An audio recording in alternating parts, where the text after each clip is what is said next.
গাজীপুরে যেভাবে ছিনতাই, চাঁদাবাজি, নৈরাজ্য, সন্ত্রাসী কর্মকাণ্ড চলছে, আলামত কিন্তু ভালো নয়।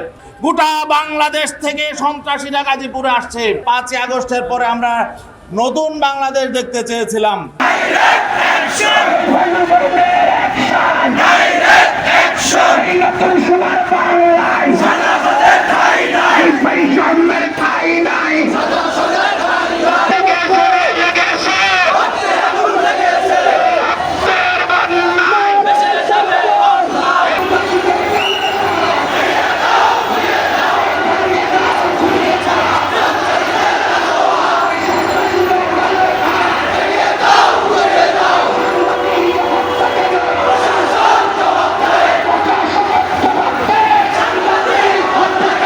আমি শুরুতেই আজকে বাংলাদেশের সাংবাদিকদের প্রতি ক্ষমা চাচ্ছি। আমরা সাংবাদিকদের নিরাপত্তা দিতে ব্যর্থ হয়েছি।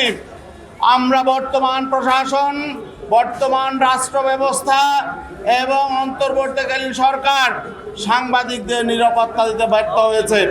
এই জন্যে আমরা ক্ষমা চাচ্ছি সাংবাদিক বন্ধুদের প্রতি। আজকে এই গাজীপুরে যে ঘটনা ঘটেছে, এটা আমাদের জন্য কলঙ্কের। এই ঘটনা যদি তার সামনে না ঘটে। আজকে রনি ভাই একটা কথা বলেছেন, এটা নিয়ে যদি কেউ রাজনৈতিক ব্যবহার না করে। আমরা পরিষ্কার বলতে চাই, 5ই আগস্টের পরে আমরা নতুন বাংলাদেশ দেখতে চেয়েছিলাম, কিন্তু আমরা দেখতে পাচ্ছি গাজীপুরে যেভাবে ছিনতাই, চাঁদাবাজি, নৈরাজ্য, সন্ত্রাসী কর্মকাণ্ড চলছে, আলামত কিন্তু ভালো নয়।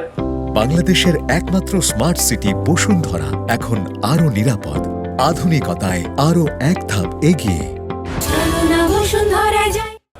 আমরা 5ই আগস্টের পর থেকে এগুলো বারবার সতর্ক করছি। আমরা মনে করছি প্রশাসন তাদের ভূমিকা পালন করতে ব্যর্থ হয়েছে। প্রশাসনকে দায়িত্ব নিতে হবে।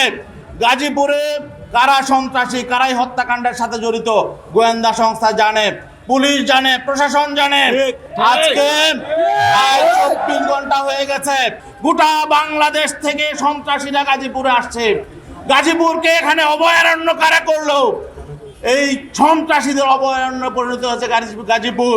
আমরা পরিষ্কার বলতে চাই, গাজীপুরে বাইরের যে লোকজন আছে, বিনা কারণে কোনো কাজ ছাড়া, কর্ম ছাড়া যাতে গাজীপুর সিটিতে বাইরের কোনো লোক বসবাস করতে না পারে।